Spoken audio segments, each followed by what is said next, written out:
Welcome to our channel.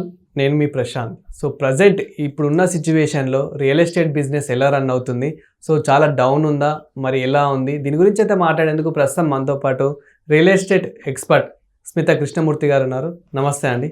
నమస్తే madam, ఇప్పుడున్న మధ్యకాలంలో సో రియల్ ఎస్టేట్ అనేది అసలు ఎలా ఉంది, అంటే ప్రజెంట్ ఉన్న సిచ్యువేషన్లో ఎలా ఉంది మేడం? రియల్ ఎస్టేట్ ఇప్పుడు కొంచెం స్టాగ్నెంట్గానే ఉందండి. అంటే లాస్ట్ ఒక 2 years నుంచి మనకి మార్కెట్లో కొంచెం డౌన్ఫాల్ చూస్తున్నాము. ప్రీవియస్లీ ఒక 1 year బ్యాక్ ఏంటంటే ఎలక్షన్స్ ఫోర్సీ చేసి కొంచెం మార్కెట్ స్టాగ్నెంట్ అయింది. ఎందుకంటే ప్రతి ఎలక్షన్ అప్పుడు మార్కెట్ కొంచెం డౌన్ అవుతుంది. ఎందుకంటే కొత్త గవర్నమెంట్ చేంజ్ అవుతుందా లేదా, ఒకవేళ గవర్నమెంట్ చేంజ్ అవుతే పాలసీస్ మారుతాయి.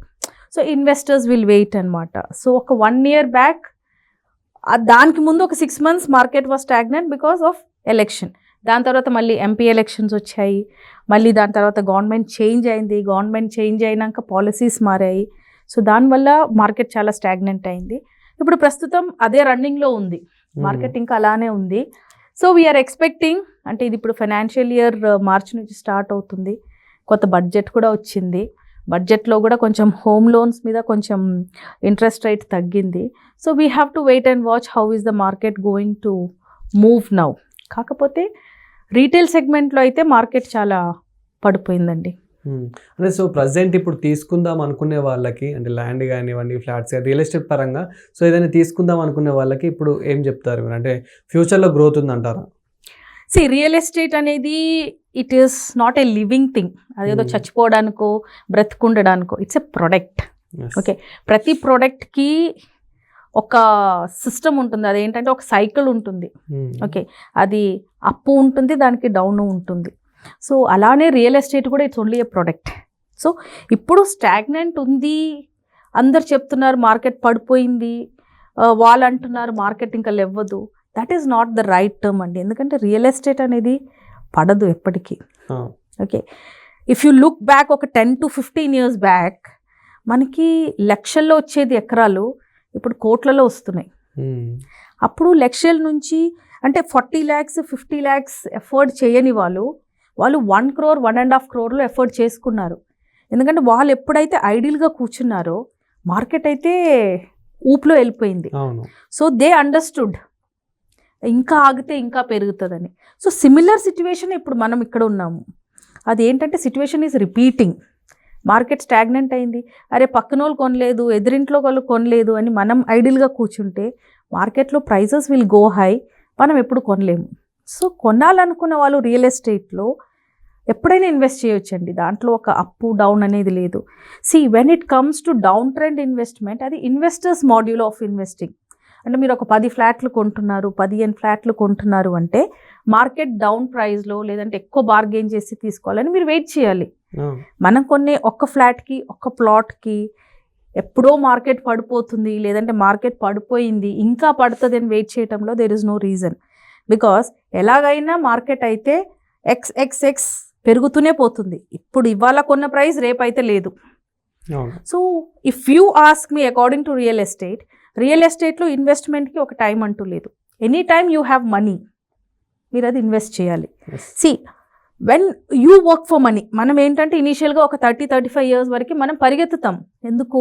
మనకు జాబ్ ఉంటుంది, మంచి శాలరీ ఉంటుంది, we are in the earning mode. ఆ డబ్బులు సంపాదించుకొని మనం బ్యాంక్లో పెట్టుకోలేము కదా. The more money you keep in bank, అది మనకి గుడ్లు అయితే పెట్టవు. ఆ వచ్చే ఇంట్రెస్ట్ రేట్కి it is nothing for us.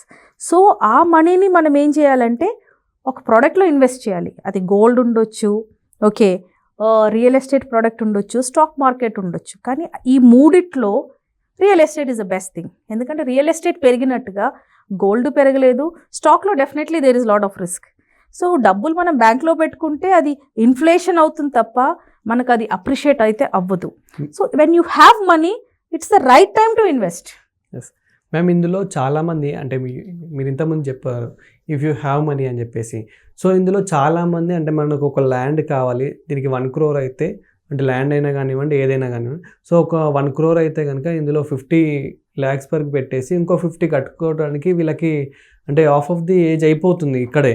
So వీళ్ళంటే చాలామంది ఇందులో కూడా భయపడుతున్నారు అనమాట. అంటే చాలామంది ఈఎంఐలో ఏదైనా రియల్ ఎస్టేట్ పరంగా తీసుకోవచ్చా తీసుకోరాదా అంటే మీరు ఏమని చెప్తారు?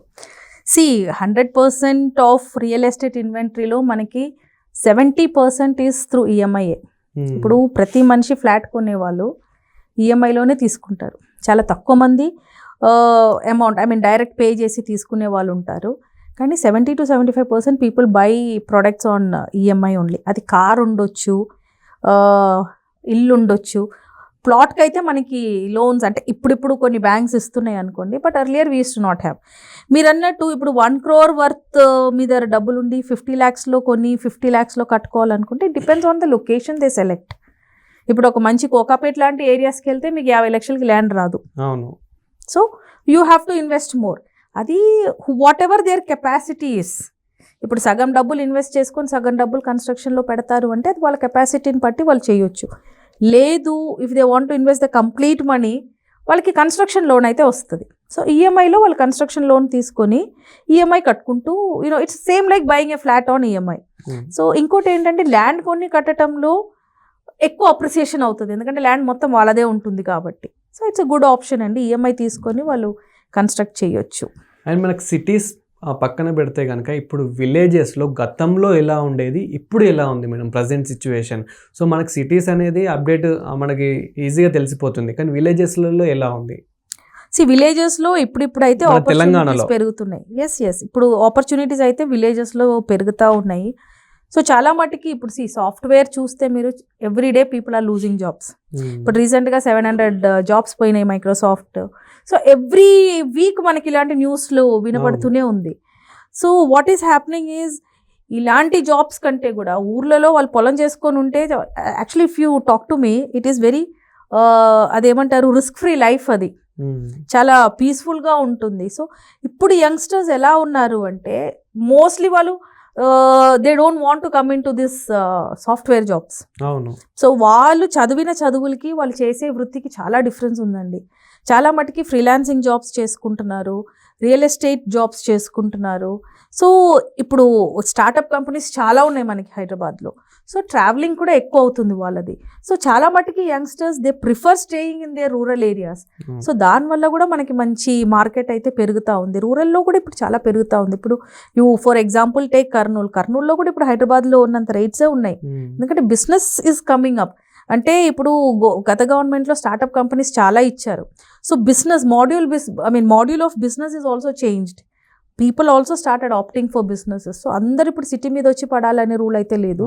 మీరు అన్నట్లు ఇప్పుడు అంటే ఫీల్డ్ కూడా చాలా మంది ప్రిఫర్ చేస్తున్నారు, ఎందుకంటే ఇప్పుడు చాలా మంది అంటే స్టడీ చేసేసి మెయిన్ అగ్రికల్చర్ మీద స్టడీ చేసేసి ఆర్గానిక్ ప్రోడక్ట్స్ మనం పండించాలి వితౌట్ కెమికల్స్ యూజ్ చేయకుండా అని చెప్పేసి చాలామంది దీని మీద అయితే చాలా కాన్సన్ట్రేషన్ చేస్తున్నారు. అంటే మనకి ఇంతకుముందు గతంలో చూసుకున్నట్లయితే కనుక డ్రాగన్ ఫ్రూట్స్ మన తెలంగాణలో అనేది రేర్ లేదు, బట్ ఇప్పుడు డ్రాగన్ ఫ్రూట్స్ కానివ్వండి, గ్రేప్స్ ఇలాంటివి చాలా పండిస్తున్నారు.